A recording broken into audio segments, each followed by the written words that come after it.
Howdy folks, Doc here with Last Best Tool. Well, I think I finally found some perfection.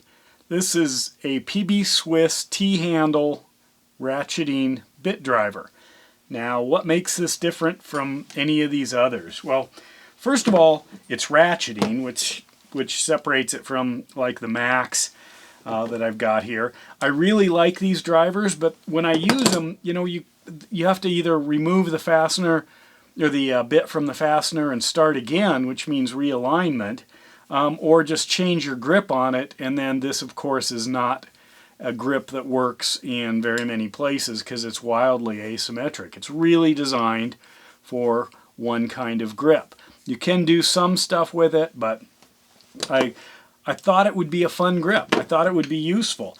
The Vera here, I really like this. It's lightweight, it's fast, it's got a flip switch here, but what's missing is it's either on or off. So there's no way that you can lock it into a fixed position that allows you to control the precision of the bit without having to do a ratcheting mechanism. And sometimes if you have an array of fasteners, you want to be able to tighten or loosen them accordingly.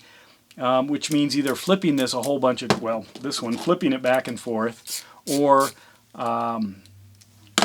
just trying to drive everything and then loosen everything. I mean, it's for those that use these and want that precision, you know exactly what I'm talking about. But there are T-handles, and this does have the stop. I can put a bit driver in here, but the symmetry of this is not, I mean, it's handy for the leverage and for quick things.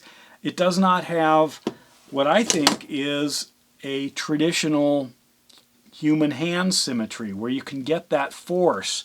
You can lock on. I mean, that's if you think about that, the way you grab this thing, or the Mac, the same thing here. I mean, Mac's a little thick here.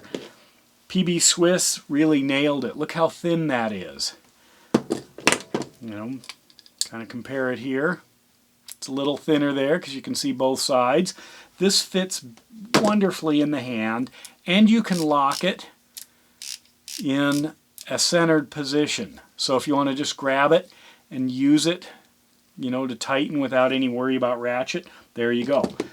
This one or the other. Well, what about Snap-on? Well, Snap-on, as much as this is a, actually, it's not Snap-on. This one's a Williams.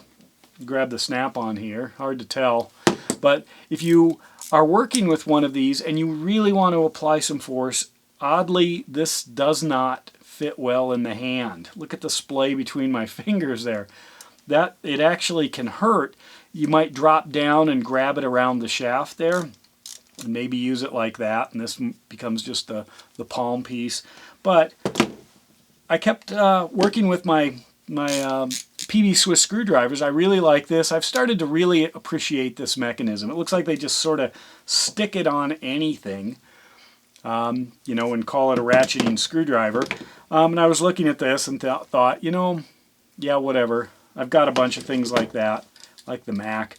But I really like the original, you know, beginning of tightening the fastener with something like this, especially if I need a high leverage. But then when it comes to ratcheting, I didn't have anything that gave me both, you know, essentially the perfect hand grip with a small shaft here between those fingers and a lock in the center, which allowed me the precision, you know, which is like that human torque. You can't really human torque if you have to keep reversing, you know, back and forth. That's what I discovered and what I've pointed out with this Vera in the past. Otherwise, it's great. Well, how much are these? They're not cheap. They're about 75 bucks. Now, that's not terribly unusual for PB Swiss tools in America, so maybe it isn't the best place to start, but right now I'm thrilled with it because it basically picked up and fixed all of the, you know, the complaints or the idiosyncrasies I had with all my other T-handles. So this is my go-to now. I love this thing. And with that, Doc out.